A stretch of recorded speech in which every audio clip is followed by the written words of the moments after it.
L'éloquence, c'est convaincre. C'est les mots qui correspondent à la situation, c'est l'évidence, c'est l'intelligence et c'est la simplicité. Mon père me disait souvent quand j'étais petit, ceux qui sont conçoivent bien s'énoncent clairement et les mots pour le dire viennent aisément. Voilà, c'est aussi simple que ça. C'est être à l'aise avec les mots, être à l'aise avec son sujet et se faire comprendre de tous. Et c'est ensuite sortir de soi quelque chose et le faire devenir réel. Et quand on n'a pas les mots pour dire, c'est terrible, on est en prison en fait. Donc l'éloquence, c'est la liberté. Les personnes les plus éloquentes sont des personnes qui sont assez économes de leurs mots et qui visent toujours très juste. Le langage est une arme. 8 candidats venus de la France entière, des meilleures grandes écoles et universités au parcours tous très différents, qui vont chercher ce soir à vous convaincre, à vous émouvoir, à vous faire rire, à vous faire passer un bon moment d'éloquence avec des mots pour seule arme et pour seul outil. Les candidats et candidates viendront sur le pupitre à ma gauche donner leur discours sur des thèmes issus de citations de grands personnages de notre histoire, puis feront des joutes l'un contre l'autre en face à face sur le thème du discours et en rebondissant sur des questions posées par le jury. Je dirais que je me suis engagé, j'ai mis ma personnalité dedans, j'ai essayé de porter vraiment mes convictions et j'espère qu'on les comprendra. On écrit mal ce que l'on écrit à contre-cœur, ça c'est Voltaire qui l'a dit, et j'ai écrit avec mon cœur, donc vous auriez tout intérêt à voter pour moi. J'ai cherché à plaire, instruire, émouvoir à travers un discours poétique, philosophique, politique, que j'ai essayé de rendre le plus complet possible pour que chacun reparte accompli. Est-ce que vous avez ri? Est-ce que vous avez passé un bon moment? Moi, je ne suis pas là pour sermonner les gens quand je fais de l'éloquence. Je ne suis pas là pour leur faire une dissertation et pour leur dire quoi penser en quelque sorte. L'éloquence, c'est toucher son public, c'est dégager des émotions et c'est convaincre par les sentiments. Quelqu'un de très éloquent, et on va le voir ce soir, ça sera la personne dont on gardera quelque chose de son discours. Ou à la fin des 8 discours, c'est-à-dire à lui, il avait fait une démonstration qui était vraiment intelligente. Attendez, on m'impose un sujet sur lequel je planche jour et nuit et l'auteur n'est même pas là le soir du concours? Je note, faiblesse numéro 1, couardise. D'ailleurs, je tiens à préciser que même si nous ne sommes que 2 à discourir ce soir, les femmes représentent la moitié de la population mondiale. Et oui. S'octroyer le droit d'occuper tout l'espace public, de la cour de récré aux scènes politiques, n'a rien d'une force.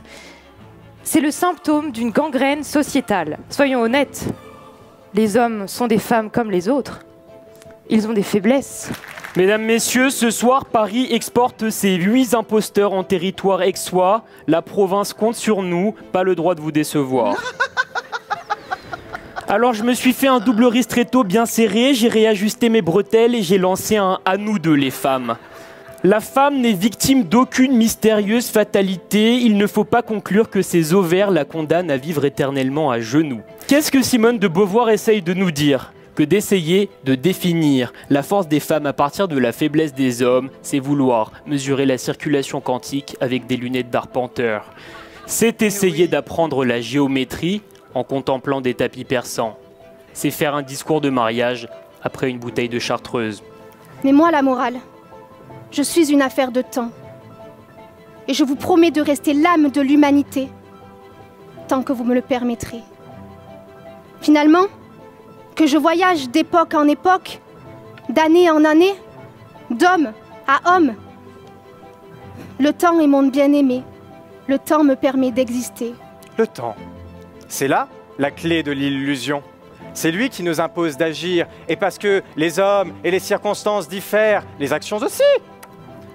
Pourtant, les principes moraux fondamentaux, eux, restent les mêmes.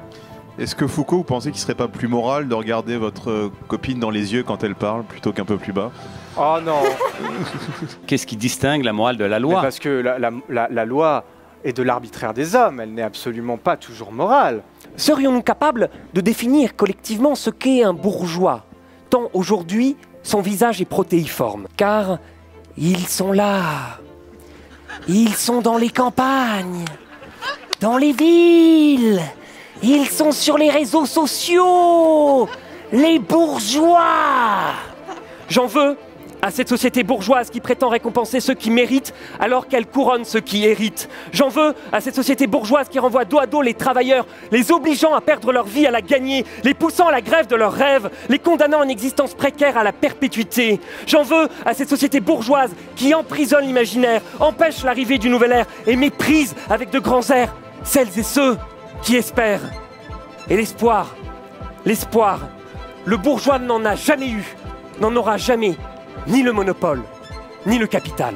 Cette génération des premiers bourgeois, portée par la figure du père Goriot, a été sauvagement oubliée au profit d'une critique sociétale par ceux qui en sont devenus la caricature. Mais non, mais j'avais quand même une question pour Stanislas. Tu as choisi ce sujet où ils ont vu ta coupe de cheveux, tes mocassins à pompons, et parce que c'est complètement incroyable. Alors, CDR, les cheveux de riche? Je sais pas, parce que quand on sent... Non mais, c'est comme ça. Or, je sais m'exprimer. Je ne sais pas que rimer. Mais je sais aussi le faire pour tous ceux qui vocifèrent, partageant la même misère que Baudelaire, m'indignant comme Stéphane Hessel pour un bol d'air. Laissez donc mon esprit. Vous avez déjà étiqueté mon corps. Ne m'enfermez pas. On se construit autant qu'on se détruit dans le regard de l'autre. Les hommes naissent et demeurent libres et égaux en droit. Pourquoi moi n'avais-je pas le droit à l'autodétermination de mes cheveux?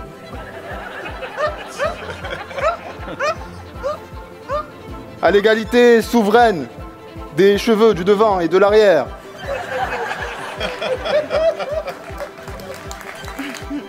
Et je vis toute l'idée que je me faisais de l'ascension sociale s'effondrer.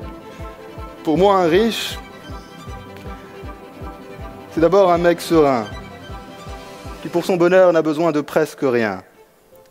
Un riche, c'est Stanislas. Cheveux de riche. Des kilomètres de cheveux blonds. Libres. Patriarcaux. Des cheveux qui vous racontent une histoire.